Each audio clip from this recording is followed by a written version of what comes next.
നമസ്കാരം. പ്രവാസി ഓൺലൈൻ ന്യൂസിന്റെ മുഖാമുഖം പരിപാടിയിലേക്ക് ഏവർക്കും സ്വാഗതം. കേരളത്തിലെ തെരഞ്ഞെടുപ്പ് കഴിഞ്ഞു. 2026 എന്ന് പറയുമ്പോൾ കേരളത്തിന് വലിയൊരു ചോദ്യചിഹ്നമായിരുന്നു. 10 വർഷത്തെ LDFന്റെ ഭരണം, അതിന്റെ വെളിച്ചത്തിൽ ജനം എങ്ങനെ അത് പ്രതികരിച്ചു എന്നുള്ളതാണ് എല്ലാവരും നോക്കിയിരുന്നത്.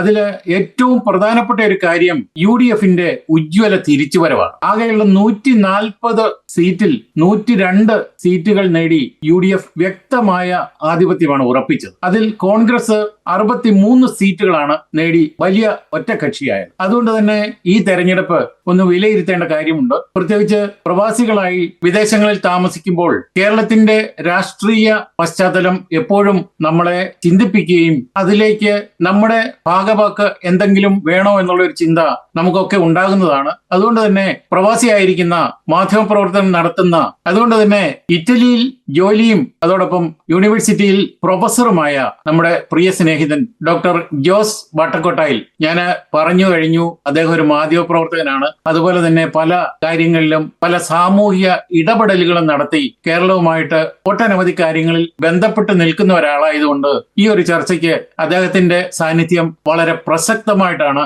എനിക്ക് തോന്നുന്നത്. അത് ഈ ചർച്ച കഴിയുമ്പോൾ നിങ്ങൾക്കും അത് തോന്നും എന്ന് ഞാൻ കരുതുന്നു. ഏറെ സ്നേഹത്തോടെ ഡോക്ടർ ജോസ് വട്ടക്കോട്ടായലിനെ ഈ മുഖാമുഖം പരിപാടിയിലേക്ക് സ്നേഹപൂർവ്വം സ്വാഗതം ചെയ്തു. നമസ്കാരം ഡോക്ടർ ജോസ്. സ്വാഗതം. നമസ്കാരം. സ്വാഗതം.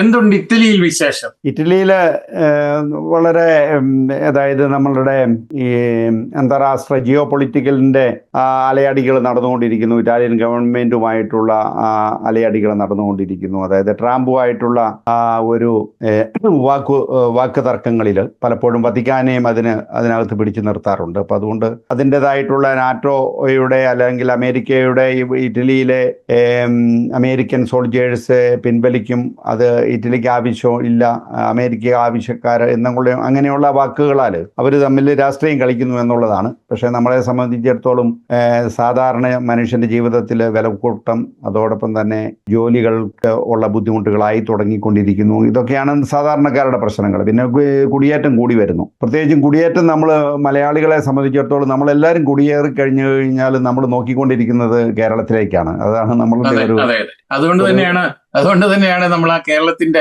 നമ്മുടെയൊക്കെ സ്പന്ദനങ്ങൾ, നമ്മുടെ ഹൃദയം സ്പന്ദിക്കുന്നത് കേരളത്തിൽ തന്നെയാണ്. അപ്പം കേരളത്തിന്റെ രാഷ്ട്രീയ പശ്ചാത്തലത്തില് ഇപ്പോഴത്തെ ആ സാഹചര്യം, അതായത് UDF നേടി നിൽക്കുന്നു, ഇനിയിപ്പം മുഖ്യമന്ത്രിയെ തെരഞ്ഞെടുക്കണം, ഭരണത്തിലേക്ക് വരണം. അത് വളരെ പ്രസക്തമായ രീതിയിൽ കഴിഞ്ഞ 10 വർഷം പ്രതിപക്ഷത്ത് നിന്ന് ഫൈറ്റ് ചെയ്ത് കയറിയ ഒരു ശക്തി എന്നുള്ള നിലയിൽ എങ്ങനെയാണ് ആദ്യമായിട്ട് ഈ ഒരു തെരഞ്ഞെടുപ്പിനെ വിലയിരുത്തുന്നത്? തീർച്ചയായിട്ടും അത് ഒരു ഈ യുവത്വത്തിന്റെ, അതായത് ശ്രീ VD സതീശന്റെ അല്ലെങ്കിൽ അതോടൊപ്പം തന്നെ അദ്ദേഹത്തോടൊപ്പം കൂട്ടുനിന്ന ഒരു നേതൃത്വ നിരയുടെ വിജയമാണെന്ന് നമുക്ക് പറയേണ്ടി വരും. കാരണം അവര് പുതിയ കാലഘട്ടങ്ങളുടെ ശബ്ദങ്ങളെയും ആവശ്യങ്ങളെയും മനസ്സിലാക്കി അതിനനുസരിച്ച് അവർ ഒരുങ്ങി എന്നുള്ളതാണ്. അപ്പം അതുകൊണ്ടാണ് അവരെ വിജയിപ്പിച്ചത് എന്ന് ഞാൻ കരുതുകയാണ്. അതുകൂടാതെ തന്നെ കാലം മാറുമ്പോൾ നേതൃത്വവും മാറണം. നമുക്കറിയാം 10 വർഷം എന്ന് പറയുമ്പോൾ വളരെ പ്രധാനപ്പെട്ട ഒരു സമയമാണ്. ആ സമയത്ത് പലതും നടക്കും. അതായത് 10 വർഷം എന്ന് പറയുന്ന ഒരു മനുഷ്യന്റെ വളരെ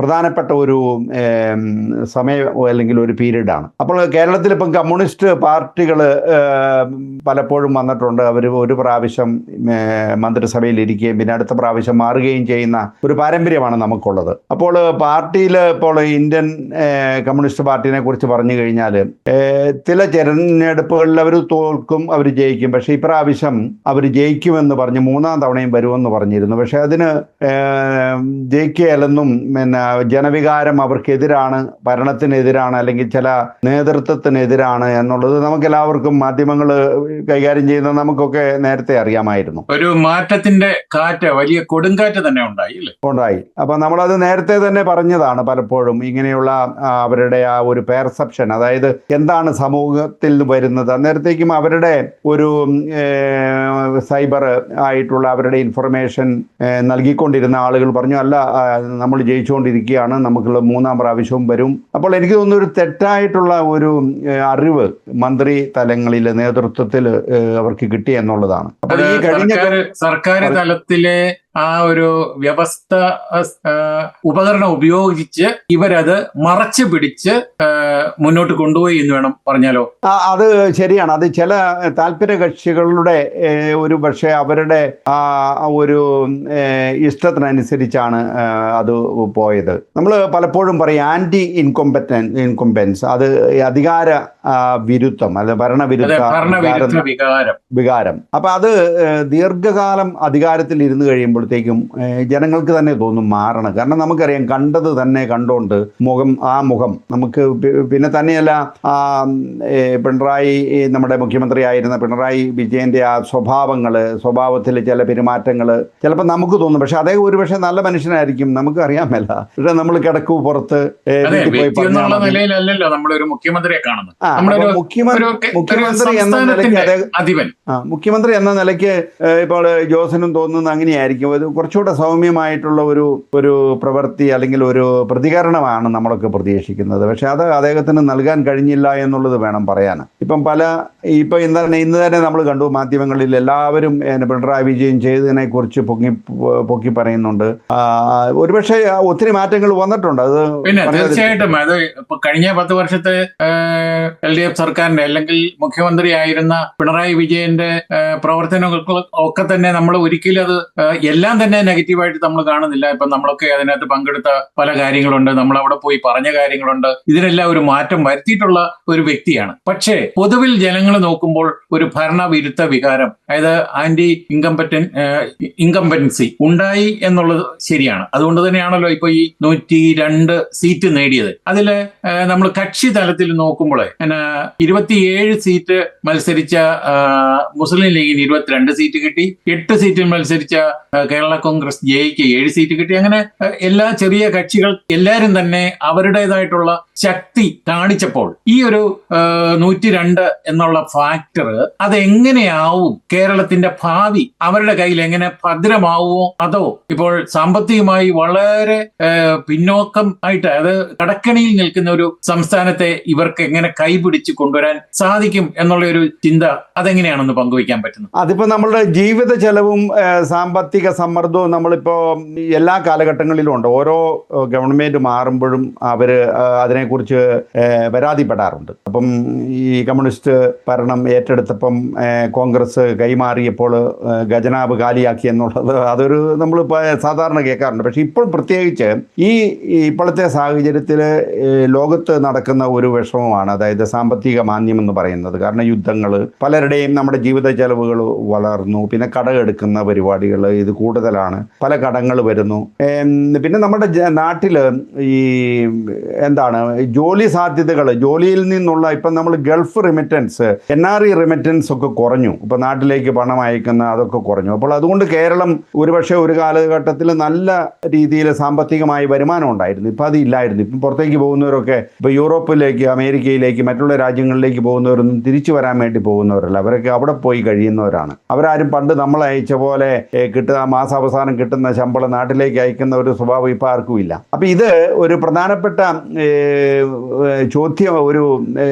ചോദ്യമായിട്ട് എനിക്ക് തോന്നുന്നത് ശ്രീ VD സതീശൻ അതിനെ കണ്ടിട്ടുണ്ട്. അദ്ദേഹത്തിൻ്റെ ആ മാനിഫെസ്റ്റോയിൽ തന്നെ പല കാര്യങ്ങളും നമുക്ക് വ്യക്തമാണ്. കാരണം സാമൂഹ്യമായിട്ടുള്ളൊരു മാറ്റങ്ങൾക്ക് വേണ്ടി അദ്ദേഹം ഒരുങ്ങി എന്നുള്ളതാണ് ഞാൻ മനസ്സിലാക്കുന്നത്. കാരണം അതോടൊപ്പം തന്നെ സമവായം കൊണ്ട് എല്ലാവരെയും ഒത്തൊരുമിപ്പിക്കാം, ഒരുമിച്ച് കൊണ്ടുപോകാനുള്ള ഒരു മത സൗഹാർദ്ദം കൊണ്ടുവരാനുള്ള ഒരു നീക്കം അല്ലേ? ഇപ്പൊ ജോസിന് അറിയാമല്ലോ, നമ്മൾ ഈ കോൺഗ്രസിൽ തന്നെ ഇത്രയും ഗ്രൂപ്പുകൾ, പണ്ട് എന്തുമാത്രം ഗ്രൂപ്പുകൾ ഉണ്ടായിരുന്നു. A group, C group, M group എന്ന് വേണ്ട സകല ഗ്രൂപ്പുകളും ഉണ്ടെന്നുള്ളത് എല്ലാവർക്കും. അപ്പൊ ആ ഗ്രൂപ്പുകളെയൊക്കെ ഒഴിവാക്കി എന്നുള്ളത് ഒരു വലിയ അദ്ദേഹത്തിന്റെ എനിക്ക് തോന്നുന്ന ഒരു ഭയങ്കരമായിട്ടുള്ള ഒരു വിജയമാണെന്നാണ് എനിക്ക് തോന്നുന്നത്. അതുകൂടാതെ ഈ നമ്മൾ എങ്ങനെയാണ് പുരോഗമനം വരുത്തുന്നതെന്ന് പറഞ്ഞു കഴിഞ്ഞാൽ ജോലികൾ സൃഷ്ടിക്കണം. അത് നമ്മൾ പണ്ട് പല കാര്യങ്ങളും പല മീറ്റിങ്ങുകളിലും പലരോടും പറഞ്ഞിട്ടുണ്ട്. അതിനെക്കുറിച്ച് പേപ്പറുകൾ വരെ നമ്മൾ സമർപ്പിച്ചിട്ടുണ്ട് ഈ കേരള സമയത്തൊക്കെ. എങ്ങനെയാണ് നമുക്ക് ഇൻവെസ്റ്റ്മെന്റ് ഉണ്ടായിരിക്കണം. അതോടൊപ്പം തന്നെ നാട്ടിലെ ടെക്നോളജി, നാട്ടിൽ പഠിക്കുന്ന കുട്ടികൾക്ക് അവർക്ക് ചെറിയ വരുമാനങ്ങൾ ഉണ്ടായിട്ട് അവർക്ക് സ്റ്റാർട്ടപ്പ് തുടങ്ങാൻ ഗവൺമെന്റ് ഇൻവെസ്റ്റ് ചെയ്യണം. ഇപ്പോൾ ഇവിടെയൊക്കെ നമ്മുടെ യൂണിവേഴ്സിറ്റിയിൽ അറിയാം, നമുക്ക് €10,000 അങ്ങനെയുള്ള ചെറിയ ചെറിയ എമൗണ്ടുകൾ നന്നായിട്ട് പഠിക്കുന്ന ഗ്രൂപ്പുകൾക്ക് അല്ലെങ്കിൽ ഗ്രൂപ്പ് ഓഫ് സ്റ്റുഡൻസിന് അവർക്ക് പ്രൊമോട്ട് ചെയ്യാൻ വേണ്ടിയിട്ട്, അതായത് അവരുടെ കണ്ടുപിടുത്തങ്ങളെ വർദ്ധിപ്പിക്കാൻ വേണ്ടിയിട്ടുള്ള അത് മാത്രമല്ല ഇപ്പം ജർമ്മനിയെ സംബന്ധിച്ച് ഞാൻ പറയാം, ഇവിടെ വരുന്ന മലയാളി പിള്ളേർ അല്ലെങ്കിൽ മറ്റ് വിദേശത്ത് നിന്ന് എത്തുന്ന കുട്ടികൾക്കൊക്കെ തന്നെ, വിദ്യാർത്ഥികൾക്കൊക്കെ തന്നെ ഒരു ലോൺ കൊടുക്കുന്നുണ്ട്. അത് ഇത്ര വർഷങ്ങൾക്ക് ശേഷം നിങ്ങൾ തിരിച്ചടച്ചാൽ മതി. അത് ജോലി കിട്ടിയാൽ ഉടനെ അല്ല, ഇത്ര മാസങ്ങൾക്ക് ശേഷം. അപ്പൊ ഇതൊക്കെ എന്ന് പറയുന്ന ഒരു വലിയ സാമ്പത്തിക സഹായമാണ്. ഇത്തരം ഒരു കാര്യം നമ്മുടെ കേരളത്തിൽ ഇല്ല, സത്യം പറയാം. അങ്ങനെ ഒരു കൺസെപ്റ്റേ ഇല്ല. അപ്പൊ ഇതുപോലത്തെ കൺസെപ്റ്റ് ജോസ് പറഞ്ഞതുപോലെ നല്ല നല്ല ഐഡിയകൾ കൊണ്ടുവന്ന്, ഇപ്പം പഠനത്തിന്റെ മേഖലയിൽ കേരളം വലിയ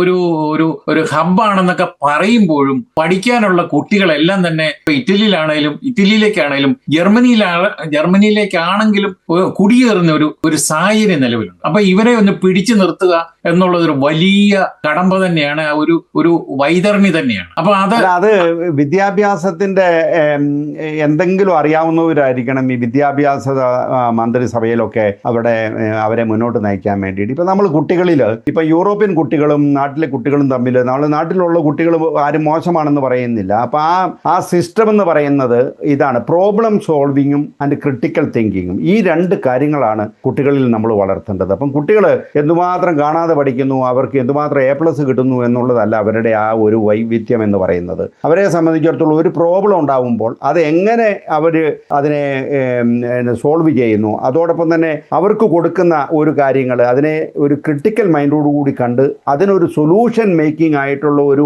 എഡ്യൂക്കേഷനാണ് വേണ്ടത്. അപ്പം ഇത് നമ്മുടെ നാട്ടിൽ ഇപ്പോഴും പ്രാവർത്തികമല്ല. ചിലരിടത്തൊക്കെ ഉണ്ടായിരിക്കും, അതിനെക്കുറിച്ച് നമുക്ക് സംശയമില്ല. ഇങ്ങനെ ഒരു രീതിയിലേക്ക് വന്നാലേ നമ്മുടെ നാട് നന്നാകത്തുള്ളൂ. ഇപ്പം പല കാരണങ്ങളാൽ നമുക്കറിയാം, നമ്മളിപ്പോഴും ഈ വിദേശത്തെ ടെക്നോളജിയും ഇതിനെയൊക്കെ ആശ്രയിച്ചാണ് ഇരിക്കുന്നത്. നമ്മുടേതായിട്ട് നാട്ടിൽ കണ്ടുപിടിച്ച എന്താണ് വളരെ കുറച്ച് കാര്യങ്ങളേ ഉള്ളൂ.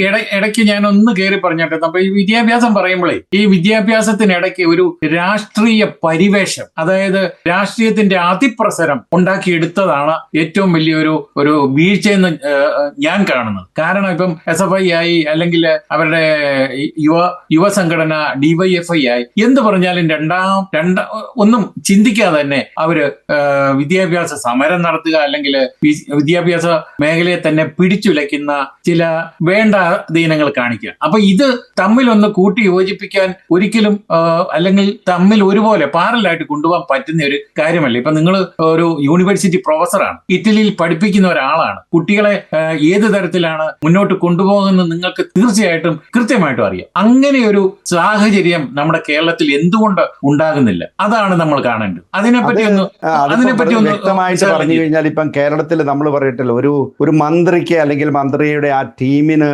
യഥാർത്ഥമായിട്ടുള്ള ഒരു ഭാവന ഉണ്ടായിരിക്കണം, അവർക്കൊരു പ്ലാൻ ഉണ്ടായിരിക്കണം. ഇപ്പം നമ്മൾ അറിയാം, പല മന്ത്രിമാരും മന്ത്രിമാരാകുന്നത് എങ്ങനെയാണ്?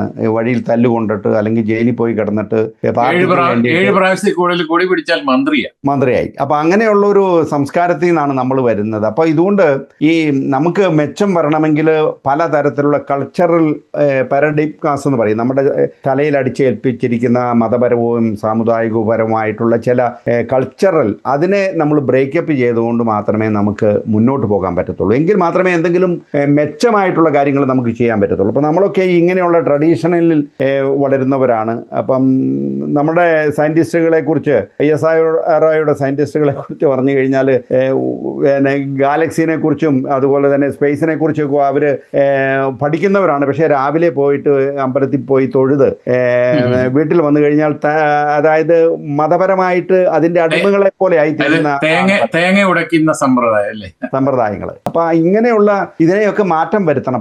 പലതിനെ മാറ്റം വരുത്താൻ എത്ര എളുപ്പമുള്ള നാട് വളരണം. ഇവിടെ നമുക്ക് ഈ 10 വർഷക്കാലം അല്ലെങ്കിൽ 20 വർഷക്കാലം എന്നൊക്കെ പറയുന്നത് വളരെ പ്രധാനപ്പെട്ട കാര്യമാണ്. ഒരു 70 വയസ്സാകുമ്പോഴത്തേക്കും നമ്മളൊക്കെ വയസ്സായി, പിന്നെ നമ്മളുടെ വാർദ്ധക്യത്തിലേക്ക് കിടക്കുന്നു. പിന്നെ ഇതൊക്കെ അതിന് ഏറ്റവും പ്രധാനപ്പെട്ട ഒരു കാര്യമാണ്. ഈ ഒരു 75-80 വയസ്സ് കഴിഞ്ഞ് കഴിഞ്ഞാൽ ഈ പാർട്ടിയിൽ നേതാവാകാൻ വേണ്ടി പോകാതിരിക്കുക എന്നുള്ളതാണ്.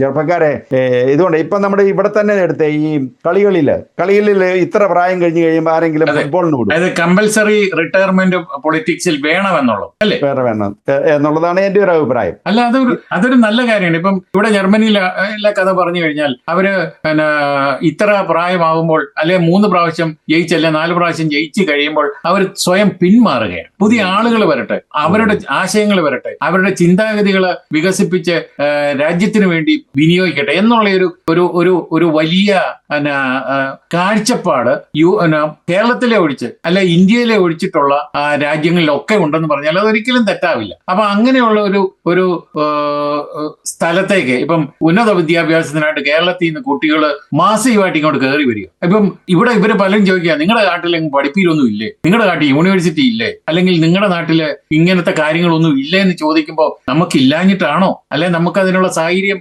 ഉണ്ടാക്കി എടുക്കാനുള്ള ഒരു കർമ്മ പദ്ധതി ഈ നമ്മുടെ ഗവൺമെന്റുകൾക്ക് ഒരു വിശാലമായ കാഴ്ചപ്പാട് ഉണ്ടാക്കാൻ പറ്റാഞ്ഞിട്ടാണോ? അതുകൊണ്ട് തന്നെയാണ്. അപ്പൊ നമ്മളെ പറ്റി ഇവരുടെ ചിന്ത നമ്മളെല്ലാം അൺഎഡ്യൂക്കേറ്റഡ് ആണെന്നുള്ളത്. ശരിക്കും അതിപ്പോ ഓരോ സാഹചര്യത്തിനും ഓരോ ആവശ്യങ്ങൾക്കനുസരിച്ചുമാണ് നമ്മൾ വിദ്യാഭ്യാസത്തെ തിരഞ്ഞെടുക്കേണ്ടത്. നമ്മുടെയൊക്കെ കാലഘട്ടത്തിൽ നമ്മളൊക്കെ പഠിച്ച കാലത്ത് എന്തുമാത്രം ഗ്രാജുവേറ്റ്സ് ആയിരുന്നു. പക്ഷേ ഈ ഗ്രാജുവേഷൻ കഴിഞ്ഞ് കഴിഞ്ഞിട്ട് നമുക്ക് എന്തെങ്കിലും ജോലി കിട്ടുമായിരുന്നോ നാട്ടിൽ? ഇല്ല, തീർച്ചയായിട്ടും കിട്ടത്തില്ല. അപ്പൊ അതാണ് ജോബ് ഓറിയന്റഡ് ആയിട്ടുള്ള വിദ്യാഭ്യാസം. അത് യൂണിവേഴ്സിറ്റിയും ഗവൺമെന്റും ആയിട്ടുള്ള ഒരു നല്ല അന്തർധാര എന്ന് പറയുന്ന പോലെ ഒരു ബന്ധം ഉണ്ടായിരിക്കണം. എങ്കിൽ മാത്രമേ നമുക്ക് അതിൽ മെച്ചപ്പെടാൻ പറ്റത്തുള്ളൂ. പിന്നെ അടുത്തൊരു ജോസെ ഞാൻ പറയുന്നത് വേറൊരു കാര്യം, ഈ ജനങ്ങളെ സേവിക്കാൻ വേണ്ടിയിട്ടാണ് നമ്മളെല്ലാവരും ഇറങ്ങിത്തിരിക്കുന്നത്, നമ്മൾ ഇവരെ തിരഞ്ഞെടുക്കുന്നത്. അപ്പോൾ അവരെ സേവിക്കാൻ വേണ്ടിയിട്ട് ഇറങ്ങിത്തിരിച്ച് അവർ കസേരയിൽ എത്തിക്കഴിഞ്ഞു കഴിയുമ്പോഴത്തേക്കും പിന്നെ നമ്മൾ അവരെ സ്തുതിക്കണം, അവരെ പുകഴ്ത്തണം, അവർക്ക് രാജാക്കന്മാര് മേലാളന്മാർ അങ്ങനെ ആയിത്തീരുമ്പോഴത്തേക്കും അത് പിന്നെ അവിടെയാണ് ഈ പ്രശ്നങ്ങൾ ഉണ്ടാകുന്നത്. അതുകൊണ്ടാണ് പലരും അവിടെ ഒരു സുഖവാസ സ്ഥലമായിട്ട് കണ്ടിട്ട് പിന്നെ 4 പ്രാവശ്യം 5 പ്രാവശ്യം 6 പ്രാവശ്യം 40 വർഷമൊക്കെ ജനസേവനത്തിന് വേണ്ടി ഇരിക്കുന്നു. അപ്പം എന്തെങ്കിലും മെച്ചമില്ലാത്തതുകൊണ്ട് പിന്നെ ജനസേവനം ചെയ്യാൻ പറ്റിയല്ല. അപ്പം യഥാർത്ഥമായിട്ട് ഈ നമ്മുടെ കൂടെ ഇവരുണ്ടായിരിക്കണം. ഇപ്പം നമ്മൾ എനിക്ക് തോന്നുന്നത് ഈ നമ്മളുടെ കഴിഞ്ഞ മുഖ്യമന്ത്രിയുടെ ആ ഒരു വീഴ്ച എന്ന് പറയുന്നത് ജനസമ്പർക്കം വളരെ കുറവായിരുന്നു. അദ്ദേഹം പോകുന്ന വഴിക്ക് 40 വണ്ടിയും പിന്നെ അലാമും പോലീസും ഇതെല്ലാം കൊണ്ട് ജനങ്ങളെല്ലാം പേടിച്ച് കാട്ടിലോട്ട് കയറുന്ന ഒരു പ്രതീതിയായിരുന്നു. അത് എനിക്ക് തോന്നുന്നത് ഒത്തിരി നെഗറ്റീവ്നെസ് കൊടുത്തു എന്നുള്ളതാണ്.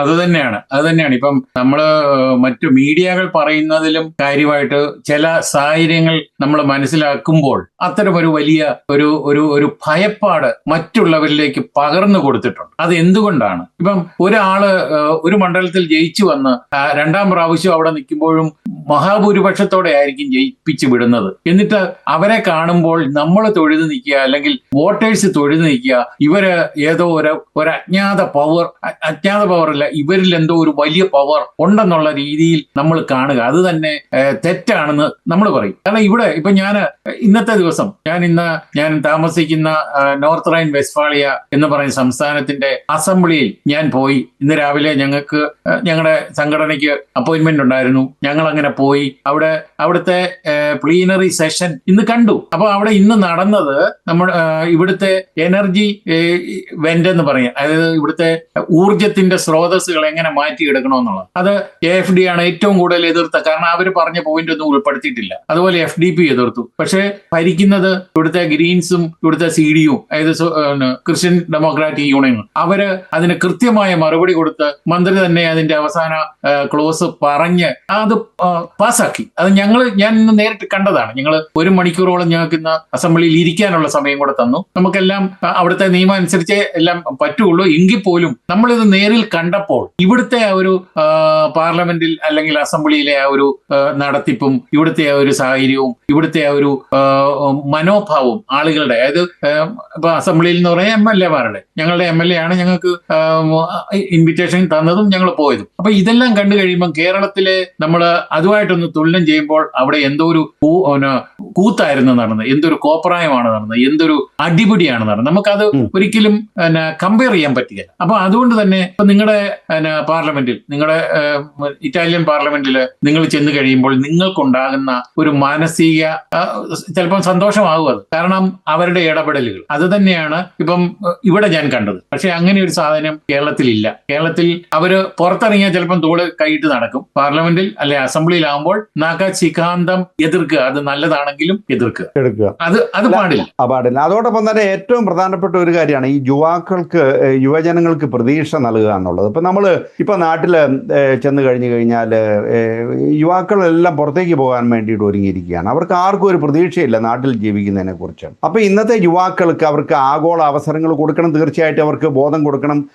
പുതിയതായിട്ടുള്ള ടെക്നോളജി, അതായത് ഇനി അറിയാം, ഇനി ഏകദേശം വരുന്ന 5-10 വർഷങ്ങളിൽ ഈ ആർട്ടിഫിഷ്യൽ ഇന്റലിജൻസിന്റെ ആ ഒരു സമർത്ഥമായിട്ടുള്ള വളർച്ച കൊണ്ട് പല ജോലികളും മാറ്റപ്പെടും. അപ്പോൾ അതിനുള്ള അവസരങ്ങൾ കേരളത്തിലേക്ക് കൊണ്ടുവരിക, നമ്മുടെ ആളുകളെ പ്രബുദ്ധരാക്കുക, സംരംഭങ്ങൾ ഉണ്ടാക്കാൻ വേണ്ടി അവർക്ക് അവസരം, നമ്മൾ മുമ്പേ പറഞ്ഞതുപോലെ ലോണുകൾ കൊടുക്കുക, വിദേശ തൊഴിൽ എന്തൊക്കെയാണ്. ഇത് കൂടുതൽ ആയിട്ട് ചെയ്യേണ്ടത് മെറിറ്റ് ബേസ്ഡ് ആയിട്ടുള്ള ഒരു വിദ്യാഭ്യാസവും ഒരു അവബോധവും നമ്മൾ കൊടുക്കണം. ഇപ്പൊ നമ്മുടെ നാട്ടിൽ ഒരു ജോബ് ഓറിയന്റഡ് മെറിറ്റ് ബേസ് ആയിട്ട് ഇവിടുത്തെ വ്യത്യാസം എന്താണ് നമുക്കറിയാമല്ലോ. ഇവിടെ നമ്മൾ ഒരു വലിയ കടലാസ് നിറച്ച് നമ്മുടെ പ്രൊഫൈലുമായിട്ട് ചെന്നിട്ടൊന്നും ഒരു കാര്യവുമില്ല. അപ്പൊ അവര് ഇന്റർവ്യൂവിനോട് ചോദിക്കും, നിനക്ക് എന്താണ് ചെയ്യാൻ പറ്റുന്നത്? ഞങ്ങളുടെ കമ്പനി ഇങ്ങനെയാണ്, ഞങ്ങളുടെ കമ്പനി ഇങ്ങനെയൊക്കെ പോകുന്നു, അപ്പൊ നിനക്ക് അതിൽ എന്ത് ചെയ്യാൻ പറ്റും? അതിന് നമ്മൾ ബെസ്റ്റ് സൊല്യൂഷൻ കൊടുത്ത്, അല്ലെങ്കിൽ അവിടെ ഡോക്ടറാണ്, അവിടെ ഇതാന്നൊക്കെ പറഞ്ഞ് ചെന്ന് കഴിഞ്ഞാലൊന്നും അവരൊന്നും അത് മൈൻഡ് പോയിട്ടില്ല, അതങ്ങ് മാറ്റി വെക്കും. അവർക്ക് അതിനകത്ത് അല്ല ഇൻട്രസ്റ്റ്, യുവർ എബിലിറ്റി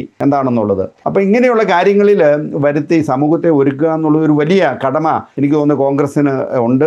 വരുന്ന 5 വർഷക്കാലം അവരത് ചെയ്യേണ്ടതാണ്. അതുകൂടാതെ തന്നെ ഞാൻ ഒരു കാര്യം കൂടെ പറയുകയാണ്. അതായത് പഴയ രാഷ്ട്രീയ ഭാഷയല്ല ഇനി ഉപയോഗിക്കേണ്ടത്. കാരണം പണ്ടത്തെ ആ ഒരു രാഷ്ട്രീയ പ്രവർത്തനം മാറിയിരിക്കണം. കാരണം നമ്മളൊക്കെ മാറിയിരിക്കുകയാണ്, നമ്മുടെ കുട്ടികൾ മാറിയിരിക്കുകയാണ്. അവർക്ക് അനുസൃതമായിട്ടുള്ള ഒരു ഭാഷ സംസാരിക്കാൻ വേണ്ടി ഇവർ ശ്രമിക്കണം. അതായത് നമുക്കറിയാം, ഇപ്പം ടെലിവിഷൻ പോലും കാണുന്നില്ല എന്നുള്ളതാണ്, എല്ലാവരും അവരുടെ മൊബൈലിൽ കാണുന്നു. അപ്പോൾ അവർക്കൊക്കെ ഇപ്പം അറിയാം എന്താണ് നിയമങ്ങൾ എന്നുള്ളത്. ഇപ്പം ഓൺലൈനിൽ കയറി കഴിഞ്ഞാൽ അറിയാം എന്തൊക്കെയാണ് അവരുടെ അവകാശങ്ങൾ എന്നുള്ളത് അറിയാം. അപ്പം നിങ്ങൾ അവകാശങ്ങൾ തരാമെന്ന് പറയുകയും ജയിച്ചതിന് ശേഷം ആ പ്രദേശത്തോട്ട് വന്നില്ലെങ്കിൽ ആൾക്കാർ നിങ്ങളോട് തീർച്ചയായിട്ടും പക ചോദിക്കുമെന്നുള്ളത് ഉറപ്പാണ്. അപ്പൊ അതാണ് ഈ അവസരത്തിൽ കണ്ടത്. അതുപോലെ മറ്റൊരു കാര്യം, ഇപ്പം ആരോഗ്യ മേഖല ഏറ്റവും ടോപ്പ് ലെവലാണ്, നമ്പർ 1 ആണെന്നൊക്കെ പറഞ്ഞിട്ട് പോലും ഈ പറയുന്ന മന്ത്രിമാരും അല്ലെ മുഖ്യമന്ത്രി ആണെങ്കിലും ഒക്കെ വിദേശത്താണ് പോയി വിദഗ്ധ ചികിത്സ തേടുന്നത്. അത് തന്നെ ഏറ്റവും വലിയ ഒരു കീഴ്വഴക്കമാക്കി മാറ്റി. പക്ഷേ അതിൽ നിന്ന് ലഭിക്കുന്ന സന്ദേശം എന്താ? ഈ പറഞ്ഞ നമ്പർ 1 അല്ല, വട്ടപൂജയാണെന്നുള്ളത്. നല്ലതായിരിക്കാം. നമ്മളും നാട്ടിൽ ചെന്നാൽ ചിലപ്പം വല്ലവരെ നമ്മുടെ ബന്ധുക്കളെയൊക്കെ അല്ലെ സുഹൃത്തുക്കളൊക്കെ ആശുപത്രി പോയി കാണാനൊക്കെ ശ്രമിച്ചിട്ടുണ്ട്. അപ്പൊ അവിടെ ചെന്ന് കഴിയുമ്പോൾ വലിയ കുഴപ്പമില്ലല്ലോ, തരക്കേടില്ലല്ലോ നമ്മൾ പറഞ്ഞാൽ പോലും ചികിത്സയിലെ ആ ക്വാളിറ്റി അത് ചിലപ്പോൾ കീപ്പ് ചെയ്യാൻ പറ്റാത്ത ഒരു സാഹചര്യം കേരളത്തിൽ നിലവിലുണ്ട്. അതുകൊണ്ട് തന്നെയാണല്ലോ ഇപ്പം ആരോഗ്യമന്ത്രി വീണ ജോർജ് കപ്പൽ മുങ്ങുകയെന്നോ കപ്പിത്താൻ മുങ്ങുകയെന്നോ ഒക്കെ വിളിച്ചു പറഞ്ഞ് ഒക്കെ വലിയ ട്രോളായിട്ട് മാറിയ സംഭവമാണ്. അപ്പൊ ഇതിന്റെ എല്ലാം ബേസ് എന്നതാ, അവിടുത്തെ ചികിത്സ മോശമാണ്, അല്ലെങ്കിൽ ആരോഗ്യ മേഖല തന്നെ കൈവിട്ട ഒരു നാഥനില്ല കളരിയായിട്ട് മാറിക്കഴിഞ്ഞപ്പോൾ 5 വർഷത്തോളം വയറ്റിനുള്ളിൽ കത്രിക വെച്ച സംഭവമൊക്കെ ഉണ്ടല്ലോ. നമ്മളതൊന്നും പറയാതെ തന്നെ എനിക്ക് തോന്നുന്നത് ഓരോ മന്ത്രിസഭയും അതിനെക്കുറിച്ച് വ്യക്തമായിട്ട് അറിവും അതിനെക്കുറിച്ച് ഒരുങ്ങിയിട്ടുള്ള ആൾക്കാർക്ക് അതിന്റെ നേതൃത്വം കൊടുക്കണം. അതൊരു ഉത്തരവാദിത്വമാണ്. മറ്റുള്ളവരുടെ അവകാശങ്ങളും അവരുടെ മറ്റുള്ളവരുടെ ജീവൻ പന്താടുന്നു. അപ്പൊ അതിന് നല്ല പ്രിപ്പറേഷൻ ഉണ്ടായിരിക്കണം. ഇപ്പൊ നമ്മൾ ഒന്നും അറിയാൻ മേലാതെ, ആരോഗ്യ പ്രസ്ഥാനത്തെ കുറിച്ച് ഒന്നും അറിയാൻ മേലാതെ ഒരാൾ അവിടെ നിന്ന് കഴിഞ്ഞാൽ അണ്ടർ സെക്രട്ടറിമാരും ഇവരും ഒക്കെ പറയുന്നത് കേട്ട് മാത്രമേ അവർക്ക് പ്രവർത്തിക്കാൻ പറ്റത്തുള്ളൂ. അവരുടെ ഡാറ്റ ഇല്ല, അവർക്ക് ആ ഒരു സംവിധാനത്തെ കുറിച്ച് അറിയാൻ മേലെങ്കിൽ അവിടെ ഒന്നും ചെയ്യാൻ പറ്റിയില്ല. അതുപോലെ ഈ കേരളത്തിലെ സോഷ്യൽ എഞ്ചിനീയറിംഗിനെ പറ്റി എന്താണ് അഭിപ്രായം? സോഷ്യൽ എഞ്ചിനീയറിംഗ് ഇപ്പോൾ നമ്മുടെ ഈ സാമൂഹികമായിട്ട് ഇപ്പം മതപരമായിട്ടുള്ള ഒരു പിടുത്തം പലയിടത്തും ഉണ്ട്. അപ്പൊ എനിക്ക് തോന്നുന്നത് എന്താണ് മതരഹിതമായിട്ട്, അതായത് മനുഷ്യരെല്ലാവരും ഒന്നാണ് എന്നുള്ള ഒരു സാമൂഹ്യ ബോധം ഇനിയും നമ്മൾ കൊടുക്കേണ്ടിയിരിക്കുന്നത്. ഈ പല പാർട്ടിക്കാരും എന്താണ് മതത്തെയും ഇതിനെയൊക്കെ, ഇപ്പം കമ്മ്യൂണിസ്റ്റുകാരാണെങ്കിൽ തന്നെ ഇങ്ങനെയുള്ള ചില ആയുധങ്ങൾ അവർ ഉപയോഗിക്കാറുണ്ട്. അത് വോട്ട് ബാങ്കായിട്ട് മാറ്റുന്നുണ്ട്. ഇപ്പം കേരള രാഷ്ട്രീയത്തിൽ എനിക്ക് തോന്നുന്നു ഇങ്ങനെ ജോസ് കുമ്പളവേലിക്ക് മനസ്സിലായെന്ന് തോന്നി, ഇപ്രാവശ്യം ഈ പറഞ്ഞ മതത്തിന്റെ ബേസിലുള്ള ഒരു വോട്ടിംഗ് നടന്നിട്ടില്ല എന്നാണ് ഞാൻ വിചാരിക്കുന്നത്. അതെ, തീർച്ചയായിട്ടും അത് UDF-ന്റെ ഭാഗത്ത് നടന്നിട്ടില്ല. പക്ഷെ LDF-ന്റെ ഭാഗത്ത് ഇപ്പം SDPയോ അല്ലെങ്കിൽ അതുപോലത്തെ അവരുമായിട്ടുള്ള തീവ്ര രാഷ്ട്രീയം കൊണ്ടു നടക്കുന്ന, അല്ലെ മതം തീവ്രമായിട്ട് കൊണ്ടു നടന്ന അത് രാഷ്ട്രീയത്തിലേക്ക് കൊണ്ടുവരുന്ന സംഘടനക്കാരുടെയൊക്കെ വോട്ട് മേടിച്ചെന്നൊക്കെ പല മാധ്യമങ്ങളും റിപ്പോർട്ട് ചെയ്യുന്നു. അതിനകത്ത് എത്രമാത്രം വീണു അല്ലെ എത്രമാത്രം കിട്ടി എന്നുള്ളത് നമുക്കറിയില്ല. പക്ഷെ UDF-ന്റെ ഭാഗത്ത് ഇപ്പോൾ UDF-നെ നയിച്ച നമ്മുടെ പ്രതിപക്ഷ നേതാവ് VD സതീശനാണെങ്കിലും അല്ലെങ്കിൽ രമേശ് ചെന്നിത്തലയാണെങ്കിലും അല്ലെ ചുക്കാൻ പിടിച്ച മറ്റ് ഘടകകക്ഷി നേതാക്കളൊക്കെ ആണെങ്കിലും അവരൊരിക്കലും ഇത്തവണ മതത്തെ അടിസ്ഥാനമാക്കി അവർ വോട്ട് പിടിച്ചില്ല എന്നുള്ളതിന്റെ ഒരു തെളിവാണ് ഈ 102 അംഗങ്ങൾ UDF-ന് കിട്ടിയെന്നുള്ളത് വ്യക്തമായ ഒരു കാഴ്ചപ്പാടാണ്. പക്ഷെ അതായിരിക്കണം കേരളം എന്ന് നമ്മൾ ഇവിടെ ഇരുന്നുകൊണ്ട് നമ്മളത് പറയണം. ഇത്തരം ഒരു കാര്യത്തിൽ ഇവരാണ് പ്രത്യേകിച്ച് ഇനിയും ഭരണത്തിലേക്ക് വരുമ്പോൾ ഒരു രാഷ്ട്രീയ ഐക്യത്തോടൊപ്പം ഒരു മതപരമായ വിഘടിതത്വം ഉണ്ടാകാതെ അതും കൂടെ ചേർത്ത് പിടിച്ചുകൊണ്ട്, അതായത് എല്ലാ മതങ്ങളും ഒരുപോലെ, ഇപ്പൊ നമ്മള് മുസ്ലിം ആണെങ്കിലും നമ്മൾ ക്രിസ്ത്യാനിയാണെങ്കിലും അല്ലെങ്കിൽ ഹൈന്ദവനാണെങ്കിലും എല്ലാവർക്കും ഒരേ തുല്യ അവകാശങ്ങളും തുല്യ വിശ്വാസങ്ങളും ഉള്ള ഒരു സംസ്ഥാനമായി മുന്നോട്ട് കൊണ്ടുപോകണം എന്നുള്ളതാണ് എനിക്ക് പറയാനുള്ളത്. അപ്പൊ നിങ്ങൾ അതേപോലെ തീർച്ചയായിട്ടും അത് ഇതാണ്. ഇപ്പൊ നമ്മുടെ നല്ല വഴികൾ ഉണ്ടാകുക, നല്ല പാലങ്ങൾ ഉണ്ടാകുക, അവിടെ ഹിന്ദുവോ മുസ്ലിമോ ക്രിസ്ത്യാനിയോ എന്നുള്ള ഒരു വിഭജനം നമുക്ക് പാടില്ല. നമ്മളെല്ലാം ഒരേ വഴിയിലൂടെ സഞ്ചരിക്കുന്നവരാണ്. അപ്പൊ നമുക്ക് ഇതുപോലെയുള്ള ഈ സാമുദായികപരമായിട്ടുള്ള അവരെയൊക്കെ കൺസൾട്ട് ചെയ്യാം. അവരൊക്കെ ഒരു ലീഡേഴ്സ് എന്ന നിലയ്ക്ക് അവരുടെയൊക്കെ അഭിപ്രായങ്ങൾ ചോദിക്കുന്നതിന് ഞാൻ തെറ്റ് പറയുന്നില്ല. അവരെയൊക്കെ സന്ദർശിക്കുകയും അവരുമായിട്ടുള്ളൊരു ബന്ധം പാലിക്കുന്നതിനൊന്നും നമുക്ക് കുറ്റം പറയാൻ പറ്റത്തില്ല. പക്ഷേ അവരുടെ വ്യക്തിപരമായിട്ടുള്ള ഒരു പ്രാദേശിക സ്വാധീനം ഈ വോട്ട് ബാങ്കിനകത്ത് വരാതിരിക്കണം. അതല്ലെങ്കിൽ നമ്മളൊക്കെ പിന്നെ ഇറാന് ഇതുപോലെയുള്ള രാജ്യങ്ങളെ പോലെ എന്താണ് മതരാഷ്ട്രങ്ങളുടെ ഒരു പ്രസരിപ്പ് നമുക്ക് നമ്മുടെ ജനാധിപത്യത്തിലുണ്ടാകും. അപ്പം അത് സാമൂഹികമായിട്ടുള്ള പല സഹവർത്തത്തിനും എതിരായിട്ട് നിൽക്കുകയും ചെയ്യും. അതുപോലെ ഇപ്പം കേരളം പുതിയൊരു മാറ്റത്തിന് തുടക്കം ഇട്ടിരിക്കുകയാണ്. ഇടതുപക്ഷത്തിന് തിരിച്ചു വരാനുള്ള ഒരു ആത്മപരിശോധന. 99 സീറ്റിൽ നിന്ന് വെറും 35 സീറ്റായിട്ട് അവർ ചുരുങ്ങിക്കഴിഞ്ഞപ്പോൾ അവർക്ക് കൃത്യമായിട്ടുള്ള ഒരു ആത്മപരിശോധനയുടെ ആവശ്യമുണ്ട്. എന്തുകൊണ്ട് നമ്മൾ നിഷ്കരുണം തെരഞ്ഞെടുപ്പിൽ പരാജയപ്പെട്ടു എന്നുള്ള ഒരു കാര്യം. അതുപോലെ തന്നെ UDF-ന് കിട്ടിയ ഒരു അവസരം വളരെ വിവേകത്തോടെ ഉപയോഗിക്കണം. അത് മാത്രമല്ല, ഇതുവരെ ഉണ്ടായിരുന്ന ബൈപോളാർ പൊളിറ്റിക്സ് അല്ല ഇത്തവണത്തെ ഇലക്ഷനിൽ കണ്ടത്. അതായത് ദ്വികക്ഷി രാഷ്ട്രീയത്തിന് ഉപരിയായിട്ട് ത്രികക്ഷി രാഷ്ട്രീയമാണ്. അതുകൊണ്ട് തന്നെയാണല്ലോ BJP 3 സീറ്റ് നേടിയിട്ടുണ്ട്. അപ്പം ഒരു ത്രികോണത്തിലുള്ള തെരഞ്ഞെടുപ്പും തന്നെയാണ്. ഇനിയിപ്പം ത്രികക്ഷി രാഷ്ട്രീയമാണ്, അല്ലെ ത്രികക്ഷി പക്ഷമാണ് കേരളത്തിൽ ഇപ്പോൾ ഉണ്ടായിരിക്കുന്നത്. അതുകൊണ്ട് തന്നെ UDF-ന്റെ ഭരണം കൃത്യമായി പോകുന്നില്ല എങ്കിൽ, അത് ഒന്നുകൂടെ പറയാണ്, UDF-ന്റെ ഭരണം ആര് മുഖ്യമന്ത്രിയായാലും കൃത്യമായി ജനത്തിന് സേവനത്തിലേക്ക് മാറി വേറെ എന്തെങ്കിലുമായി മാറ്റുകയാണെങ്കിൽ ഇനിയിപ്പോൾ UDF കേരളത്തിൽ ഇല്ലാതാകുന്ന ഒരു അവസ്ഥ ചിലപ്പോൾ ഉണ്ടായേക്കാം 5 വർഷം കഴിയുമ്പോൾ. അതെ, ഇപ്പൊ കേരളത്തിന്റെ സാഹചര്യത്തിൽ വളരെ താങ്കൾ പറഞ്ഞത് വളരെ പ്രധാനപ്പെട്ട ഒരു കാര്യമാണ്. കാരണം നമ്മൾ ഒരു സർവ്വമതങ്ങളും ഉള്ള ഒരു രാജ്യമാണ്. അപ്പൊ നമ്മളുടെ ഈ ഒരു ഒന്നായ്മ അല്ലെങ്കിൽ കൂട്ടായ്മ എന്നൊക്കെ പറയുന്നത് പെട്ടെന്ന് തകർക്കാൻ പറ്റും ഈ വർഗീയവാദികൾക്ക്. ഒരു പ്രശ്നങ്ങൾ ഉണ്ടാക്കിയാൽ മതി, അവിടെ ഹിന്ദു മുസ്ലിമോ അല്ലെങ്കിൽ ഹിന്ദു ക്രിസ്ത്യാനികളോ ആയിട്ടുള്ള ഒരു പ്രശ്നം ഉണ്ടാക്കി കഴിഞ്ഞു കഴിഞ്ഞാൽ വളരെ അതിനെ പ്രത്യേകം സൂക്ഷിക്കേണ്ടതാണ്. അപ്പൊ ഇതിന് ഏറ്റവും പ്രധാനപ്പെട്ടതാണ്, നമുക്കറിയാം ഇനിയെങ്കിലും ഒരു ആഭ്യന്തരമന്ത്രി വരുമെന്ന് വിചാരിക്കാം. കാരണം മുഖ്യമന്ത്രി തന്നെ ഇതെല്ലാ വകുപ്പുകളും കൈകാര്യം ചെയ്തുകൊണ്ടിരുന്ന ഒരവസ്ഥ, അത് നിന്ന് ക്രമസമാധാനം പല സ്ഥലത്തും നമ്മൾ പരാജയപ്പെട്ടെന്ന് നമ്മൾ പറഞ്ഞിട്ടുണ്ട്.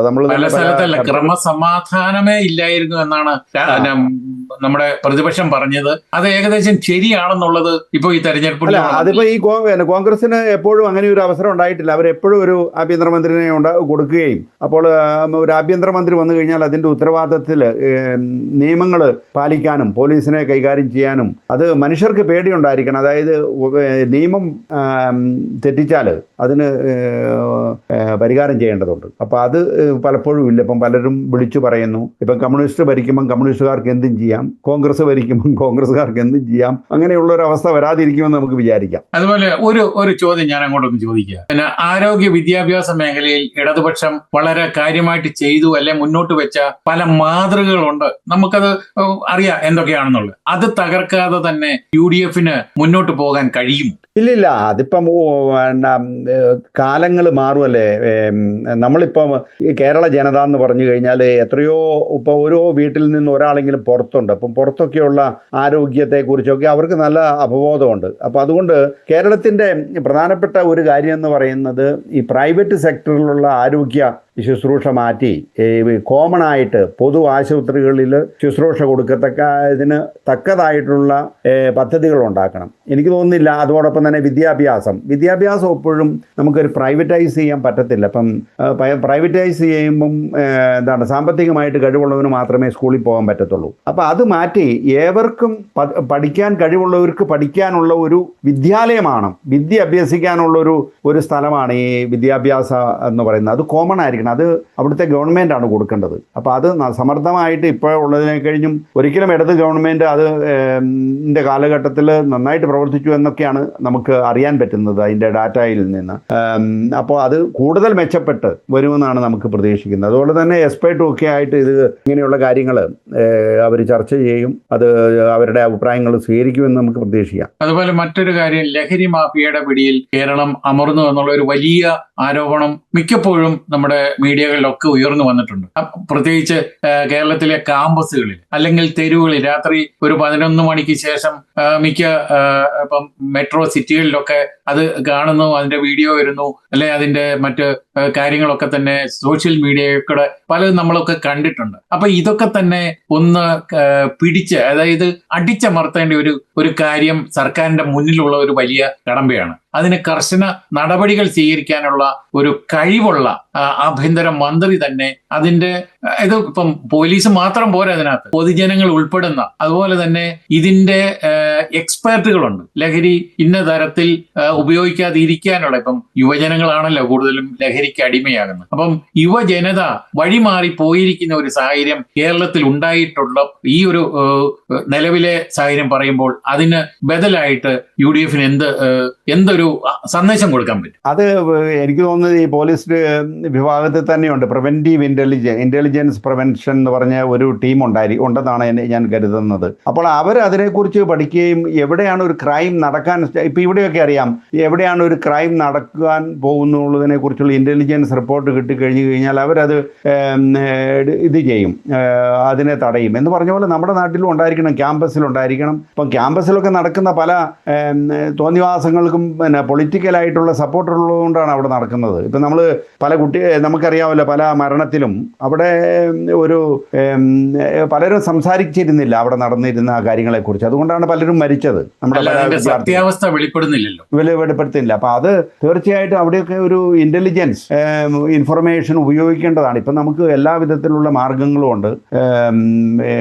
എഡ്യൂക്കേഷന്, നമുക്ക് കമ്മ്യൂണിക്കേഷൻ്റെ ഏറ്റവും അത്യാവശ്യം ആധുനികമായിട്ടുള്ള സൗകര്യങ്ങൾ ഉൾപ്പെടുത്തണമെന്നാണ് ഞാൻ പറയുന്നത്. അതുപോലെ തന്നെ കേരളം രാഷ്ട്രീയ അടിമത്തം ആയിരുന്നു എന്ന് ചിലരൊക്കെ പറയുമ്പോൾ അതിനോട് നമുക്ക് മുഴുവനായിട്ട് യോജിക്കാൻ പറ്റുന്നില്ല. എങ്കിൽ പോലും ചിലപ്പോൾ ചില നേരത്തൊക്കെ ഉണ്ടായി എന്ന് വേണം കരുതാൻ. പക്ഷെ അത്തരം ഒരു സാഹചര്യം ഈ UDFന്റെ ഭാഗത്ത് ഉണ്ടാകില്ല എന്ന് വിചാരിക്കുന്നുണ്ടോ? നമ്മൾ ഇപ്പം മറ്റുള്ള നോർത്തേൺ ഇന്ത്യയിലെ സംസ്ഥാനങ്ങളെ നോക്കുമ്പോഴത്തേക്കും കേരളത്തിലാണ് വിദ്യാഭ്യാസം കൂടുതലുള്ളത്, വിദ്യാഭ്യാസ സ്ഥാപനങ്ങൾ കൂടുതലുള്ളത്. കേരളത്തിലാണ് എഞ്ചിനീയേഴ്സ്, നേഴ്സുമാരൊക്കെ കൂടുതലുള്ളത്. അപ്പോൾ ഇത് നമുക്ക് നമ്മളുടെ ആളുകളുടെ എണ്ണം കുറവുകൊണ്ടല്ല, നമ്മളതിനെ എങ്ങനെയാണ് മുമ്പേ പറഞ്ഞതുപോലെ എഫക്റ്റീവ് ആയിട്ട് നമ്മളുടെ കുട്ടികളെയും നമ്മളുടെ ആളുകളെയും കേരളത്തിലേക്ക് ആകർഷിച്ച് അവർക്ക് ഇവിടെ കേരളത്തിൽ ജോലി കൊടുക്കുക എന്നുള്ളതാണ്. അതിന് പുതിയ പുതിയ ഇൻവെസ്റ്റ്മെൻറ്റ് ആവശ്യമാണ്. ഇപ്പം നമ്മളെല്ലാവരും കേരളത്തിലുള്ളവരെല്ലാവരും പഠിച്ച് പുറത്തോട്ട് പോകുക എന്നുള്ളൊരു ടെൻഡൻസി ഈ കഴിഞ്ഞ ഗവൺമെൻറ് കൊടുത്തോ എന്നുള്ളത് എനിക്കൊരു സംശയമുണ്ട്. കാരണം പുറത്തേക്ക് പോകുക എന്നുള്ളത്. പക്ഷേ പുറത്തു പോയിട്ടൊന്നും ഒരിക്കലും നമുക്ക് മുഴുവനായിട്ട് ജീവിക്കാൻ പറ്റത്തില്ല.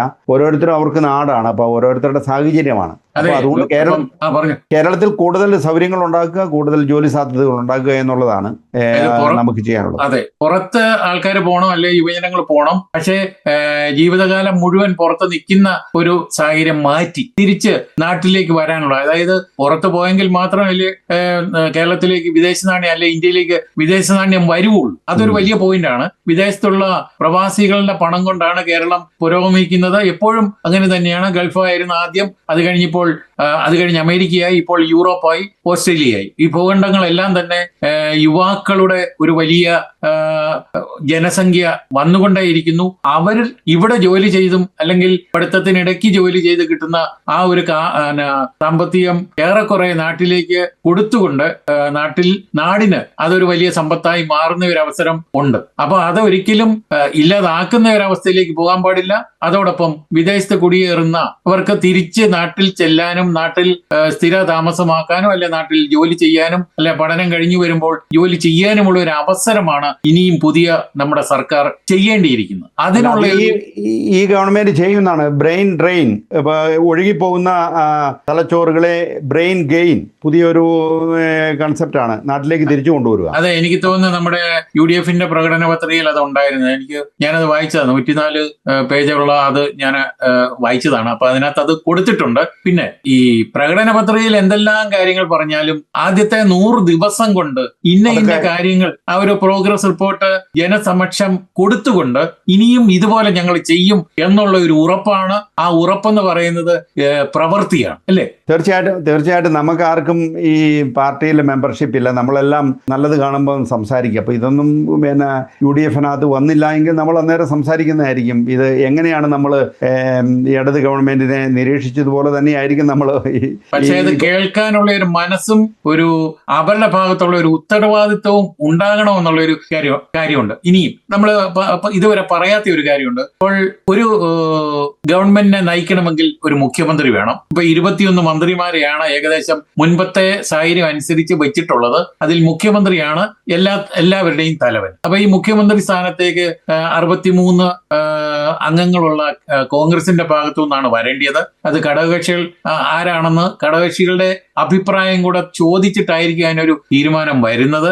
അതോടൊപ്പം കോൺഗ്രസിന് താല്പര്യമുള്ള 3 പേര് ഇപ്പോൾ മുന്നിട്ട് നിൽക്കുമ്പോൾ അത് ആരാകണം എന്നുള്ളത് ഈ പറഞ്ഞ 102 പേരും കൂടെ തീരുമാനിക്കുന്നതല്ലേ നല്ലത്, അതോ കോൺഗ്രസ് മാത്രമാണ് തീരുമാനിക്കുന്നത്? അതിലെന്താ പറയുന്നത്? ഞാൻ ഇപ്പോൾ കാലഘട്ടത്തിനനുസരിച്ച്, കാലം മാറുന്നതനുസരിച്ച് നമ്മൾ മാറണം എന്ന് പറഞ്ഞു. അപ്പം ഈ കാലഘട്ടത്തെ ഉൾക്കൊള്ളുവാൻ കഴിയുന്ന, ഇപ്പം പഴയ തന്ത്രങ്ങളൊക്കെ ഉണ്ട് ചിലർ. ഇപ്പം നമുക്ക് കിട്ടുന്ന ചില എക്സ്പീരിയൻസ്, ഇപ്പം താങ്കൾക്കുള്ള എക്സ്പീരിയൻസ് ഒരുപക്ഷെ താങ്കളുടെ കുട്ടികളോട് പറഞ്ഞു കഴിയുമ്പോൾ ആ എക്സ്പീരിയൻസ് അവർക്കത് ബാധകമല്ല. അവർ വേറൊരു കോണ്ടെക്സ്റ്റിലാണ് ജീവിക്കുന്നത്, വേറൊരു സ്ഥലത്താണ് ജീവിക്കുന്നത് എന്ന് പറഞ്ഞതുപോലെ ഈ വരുന്ന കാലത്തെ ഉൾക്കൊള്ളുവാൻ ഇപ്പം കോൺഗ്രസിന് അറിയാം ഈ കഴിഞ്ഞ ഇലക്ഷന് മുമ്പ് എങ്ങനെയായിരുന്നു കോൺഗ്രസിൻ്റെ ആ സ്ഥിതി എന്നുള്ളത്. അതിനെ മെച്ചപ്പെടുത്തിക്കൊണ്ട് വന്ന അപ്പോൾ അതിന് ആ വ്യക്തിക്ക്, ആരാന്ന് ഞാൻ പറയുന്നില്ല, ആ വ്യക്തിക്ക് അതിൻ്റെതായിട്ടുള്ള പ്രത്യേക ഗുണങ്ങളുണ്ട്. അപ്പം അതിൻ്റെ പേരിലാണ് നമ്മളിപ്പോൾ ഈ 102 ആളുകളുടെ വിജയം വരിച്ചതെന്നൊക്കെ നമ്മൾക്കറിയാം ആരാണെന്നുള്ളത്.